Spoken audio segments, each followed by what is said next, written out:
SB19, Onesie Entertainment, the entire staff, Jay, the choreographer, everyone deserve all the love that they're receiving right now. Kasi nakaka-emotional talaga tong The Making. Kasi nakita mo talaga yung hirap, yung sacrifices nila, yung mga pinagdaanan nila sa katawan nila, nakita mo talaga eh. So, hello there mga kakaps ko. Welcome back to my YouTube channel. This is Nika, your Tita 18 right here.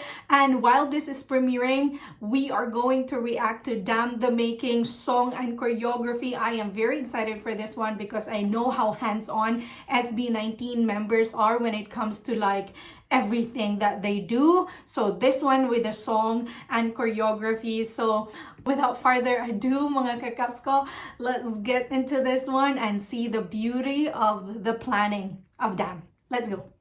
Naabutan ko yung premiere. Naka-pressure kasi itong Damn. Sa totoo lang. Training. Yes.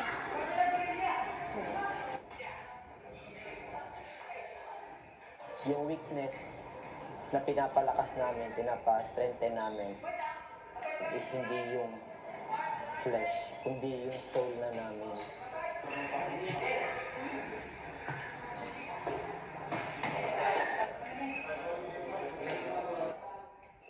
Pagiging warrior talaga.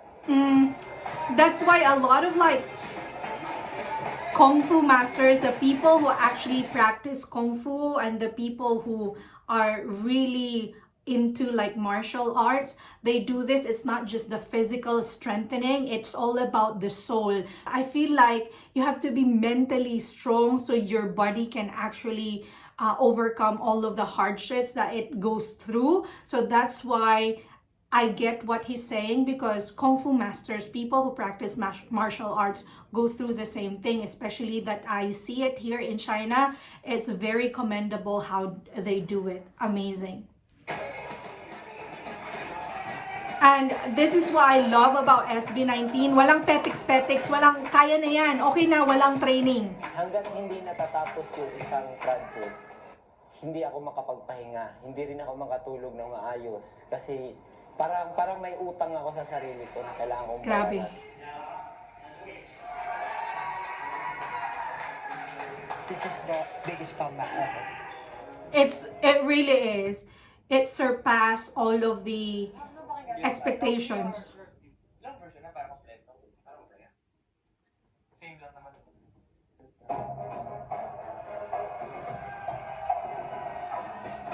See how hands-on they are.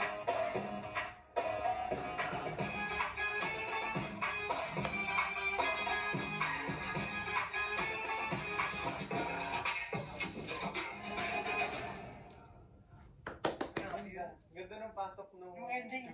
Oh, look at Pablo. Marami siyang transition tsaka dynamics eh. So parang na-imagine ko talaga noon, maraming mangyayari. Alam mo yung yung paglalabanin yung ano, sabong yung parang dalawang tao, parang Tapos yung dance break na ibang feel din. kaya Parang ano siya, parang hip-hop na 70s style. yung intro niya masarap sa'yo. Galing yung batuhan ng opinions. Nakuha ko siya. May nagagod pa kasi ako mga choir. Kasi sa feeling ko, pwedeng Parang chanting. Parang yung ano, parang final battle. Pagdating naman sa recording ng song na Damn, this time yung kasi choir, I remember it from yung solo ni Pablo. Yung pinakaunang solo niya. sobrang organized ng team namin. Yung My Moon. Ano nga I guess, yun? Yung My Moon, La Luna. Pero hindi siya naging madali eh. Siyempre, naging mas meticulous pagdating sa pag-record, sa pag-edit, sa pag-collate ng lahat para ma-release ng the Grabe, best. Bakit ko nagkaganto? Dapat level sa Amazing. crowd. Or dapat nga mas mababaw pa nga yung crowd eh. Tapos yung ganun eh. Basta ang lawak niya.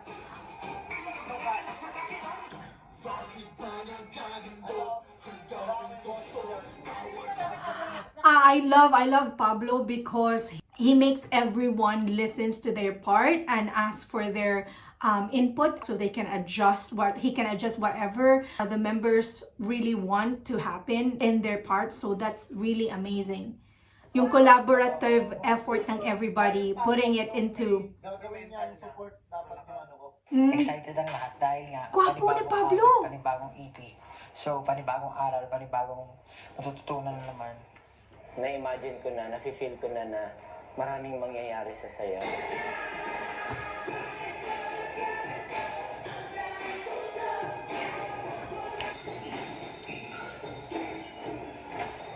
Grabe talaga yung ano na yan.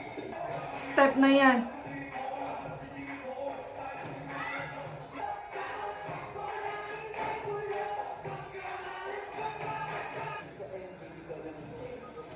The sleepless nights.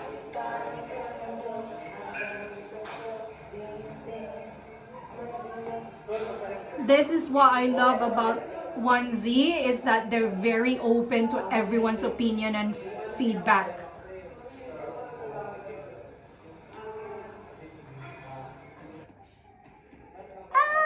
Ba't ba? So yung ba't ba, bigla siyang susulpot. Sobrang nakaka-pressure yung part na yun. Dapat medyo weird siya. Sa sobrang inis na inis ko kasi wala na akong maisip. Parang na Napaganon siya. tantrum sa loob-loob ko. Parang nakakainis naman to. Tapos pa-play ko na naman. Hanggang sa nainis na ako, parang naisip ko yung parang bata na hindi binigyan ng laruan. Nagtantrums ako sa mall, tapos gumaganon-ganon ako. Yung ganon. So parang ganon yung feeling. So parang naging ganon siya. Amazing. Ba? With the choreography, sobrang pinagtuunan ng pansin ni Kuya Jay. Parang sinabi niyo yung lawakan na. So parang pinapakita yung lawak sa kanyang tao nito. Parang mas lumawak ng galaw mo. Kaya Grabe yung talent. And then, the imagination. May papasok ba natin? pinalik ko yung mga old full. Trip po, naka-break. Yung gano'n. The countless meetings, the countless practices.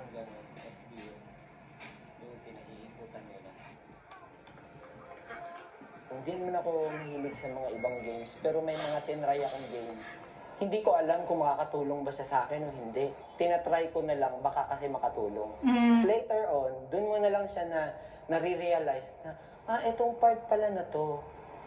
Dun siya inspired sa na nilaro ko. Si Pablo, yung gumanon siya sa likod ng dancer, gumanon siya. Kusa siyang na-apply kasi nga, binuhay ko nga yung sarili ko dun sa parang nasa loob ako nung Laro. game. Grabe.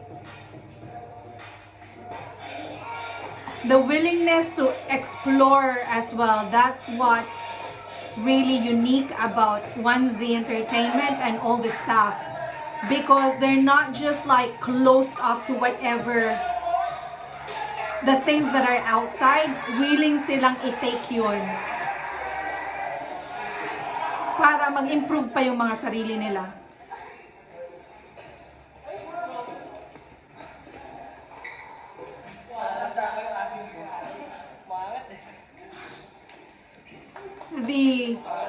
The adrenaline. Yes, it's challenging for us din kung paano namin siya Okay. kailangan i-absorb and paano i-sync as one. See?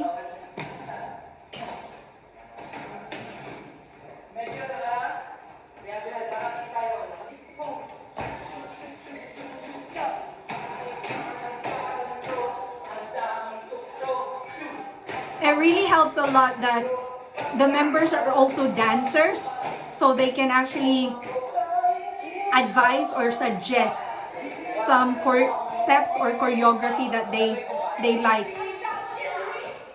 Oh, nakakasoft! Ken is wearing W3's merch.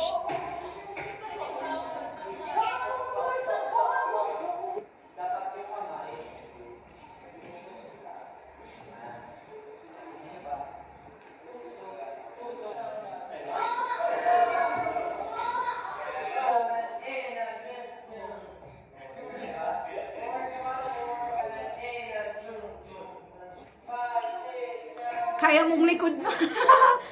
Likod ni Kuya, kaya mo Hindi yan. kailangan na masundan mo mismo yung detalye, but of course, masync mo yung emotion. The yung attention to proper detail talaga, execution. sobra. Dapat nandun siya.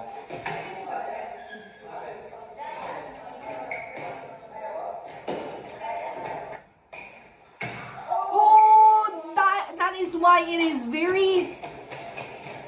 very hard to execute that choreography.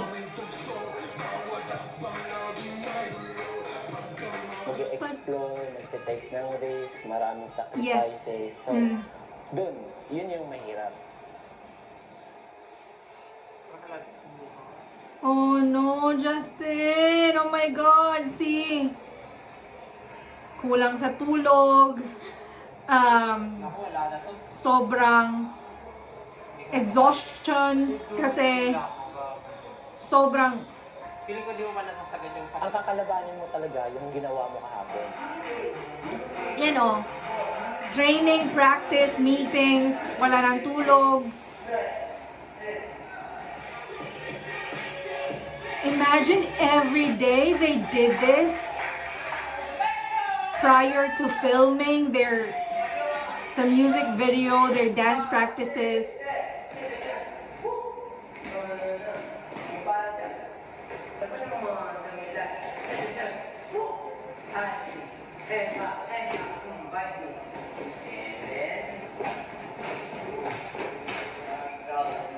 They never stop until they get it perfect. Wala sa SB19's vocabulary yung petiks-petiks na okay na yan. Wala eh. Wala sa kanila yung ganyan.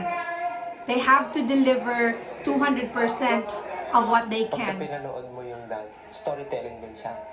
Yeah, Kita it is a mo story. Elements nung mismong music dun sa mismong choreography. Sorry.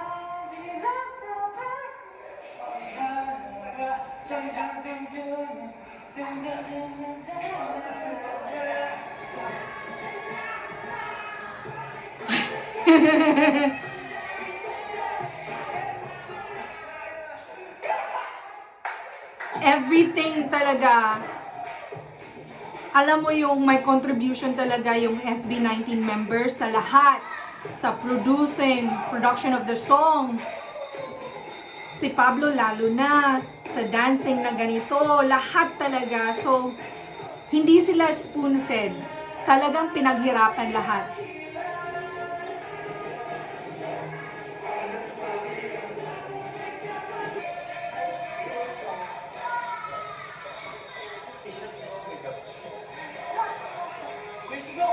Ayan o. The best teacher is yourself, watching yourself. And then pinpoint the mistakes that you did. Seryoso, nakakapagod talaga yung dance.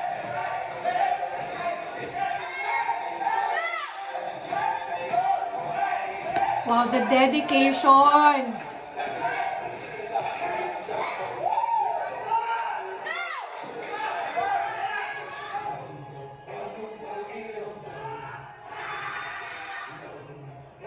Pero dahil sa training at paulit-ulit siyang ginagawa, mas nagiging natural na lang siya. So, ang challenge doon is, ready ka bang mag-commit? Oh no, yes. Ayan din. Yung mga disgrasya, ganyan. Kasi the choreography is really hard. Not really hard overall. Parang may tricky steps kasi. Yung pag ganun. Yung emotion na kailangan Sa ankle nila. nandun siya and kailangan mo siyang ma-deliver na Mapalabas. maayos. Yung chorus talaga niya, sobrang something na nasarap niya ulit-ulitin.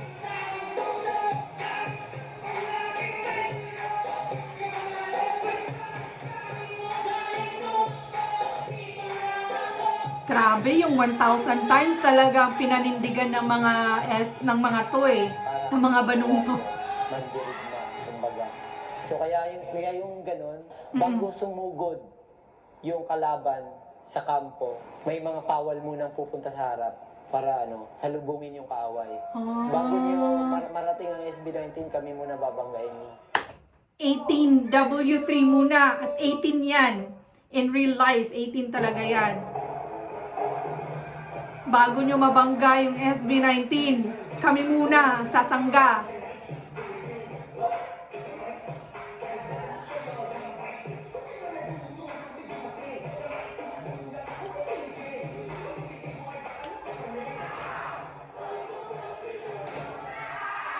Grabe nakaka-goosebumps talaga to dito eh. Grabe.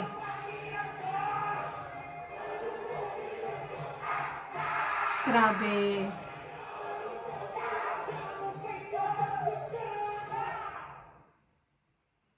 They perfectly delivered the emotion that Dam has and its storytelling. Kasi every member and every dancer there talagang na-express talaga nila yung dapat ma-express.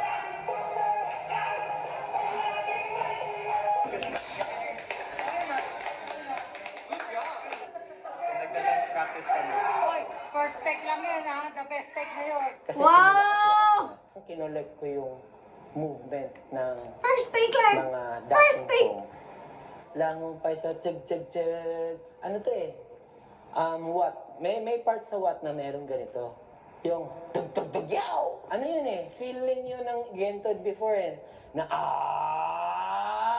Lahat talaga, Gusto may ko connection. lahat, hindi lang siya ginawa yung step na to, yung parang yung masabi, mukhang maangas no, hindi ganun. Talagang meron siyang meaning, every May detail, correlation. encrypted siya sa lyrics.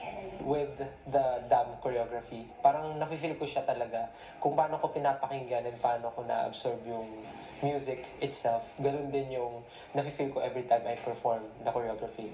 Matagal-tagal na din ako sa industry na nagtuturo ng mga artista. Hindi sila nananatiling ganun. Gusto nila nag-i-step up para na silang athletes. Kailangan talaga. Kaya, whenever they perform, we don't hear the hingal because of their training eh. They really never settle for less.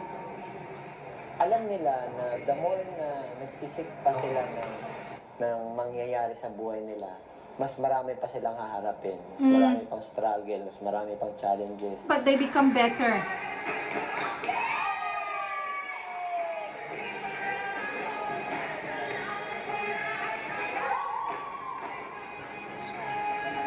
Woo!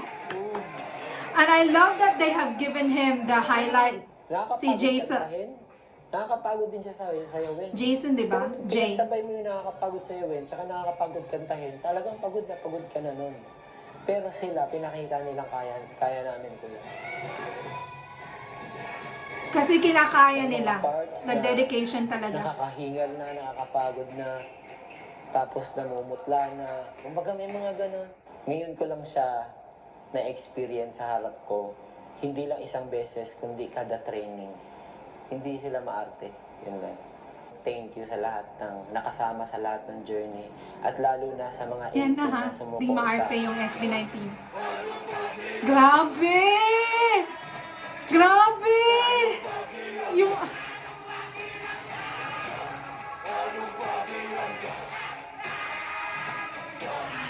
And...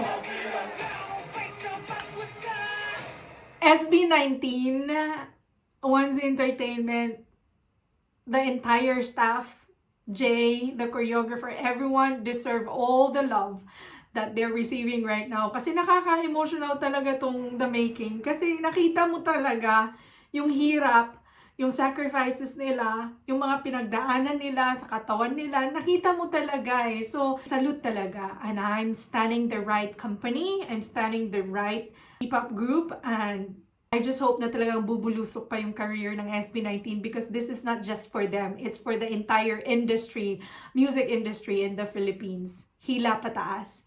So that's it mga kakaps ko for my reaction video of Dam The Making song and choreography. Thank you so much for watching. I'll see you guys again next time. God bless. Take care. Byeers!